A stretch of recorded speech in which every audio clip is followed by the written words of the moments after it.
நம்மளுடைய விஷன் என்னன்னு சொல்லணும்னு நான் கொஞ்சம் ஆசைப்படுறேன். நம்ம ஆட்சிக்கு வந்தா அது என்ன வந்தா வருவோம். மக்கள் கண்டிப்பா நம்மள வர வைப்பாங்க. மக்களுக்கான ஆட்சியை மக்களே விரும்பி வர வைக்கத்தானே செய்வாங்க. அப்படி மக்களால் அமைக்கப்பட போற நம்ம ஆட்சியில நம்ம என்ன செய்ய போறோம்ன்றது அதுக்கான அந்த தேர்தல் அறிக்கையில அதுக்கான விளக்கத்தை டெஃபினட்டா கொடுப்போம். பட் அதுக்கு முன்னாடி ஒரு சின்னதா லைட்டா நான் கொஞ்சம் அதை சொல்லணும்னு ஆசைப்படுறேன். எல்லாருக்கும் நிரந்தரமான வீடு இருக்கணும். ஒவ்வொரு வீட்டுக்கும் ஒரு மோட்டார் சைக்கிள் வாகனம் உறுதியா இருக்கணும். காரும் தான் லட்சியம். அதுக்கான வசதி வாய்ப்பை உருவாக்குற அளவுக்கு பொருளாதார வளர்ச்சிக்கு வழியை உண்டாக்கணும். ஒவ்வொரு வீட்டில் இருக்கிற ஒவ்வொருத்தரும் மினிமம் டிகிரி படிச்சிருக்கணும். ஒவ்வொரு வீட்லயும் குறைந்தபட்சம் ஒருத்தருக்கு நிரந்தர வருமானம் கிடைக்கணும். அதுக்கான வேலை வாய்ப்பை உருவாக்கணும்.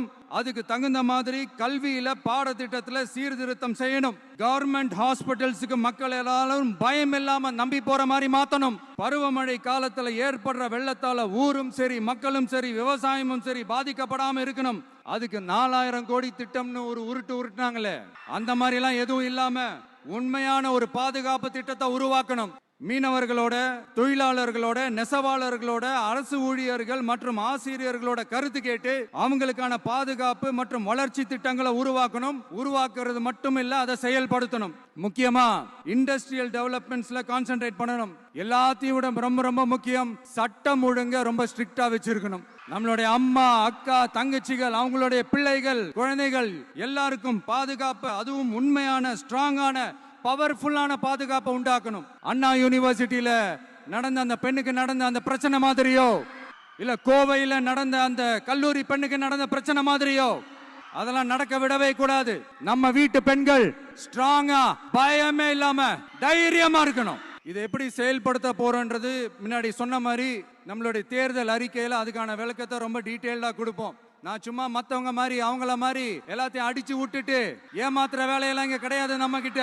நான் மறுபடியும் சொல்றேன், நம்ம அரசியலுக்கு வந்தது உங்களுக்கு நல்லது நல்லது நல்லது மட்டுமே செய்யறது தான்.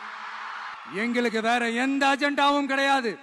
அதனாலதான் பாத்தீங்கன்னா கொள்கை எதிரி யாரு, அரசியல் எதிரி யாருன்னு திட்டவட்டமா சொல்லிட்டு அது வெளியே சொல்லிட்டு களத்துக்கு வந்திருக்கிறோம். அதுல எந்த விதமான குழப்பமோ எந்த விதமான ஊசலாட்டமோ எதுவுமே இருக்க போறதில்ல. இந்த விஜய் சும்மா எதையும் சொல்ல மாட்டான்.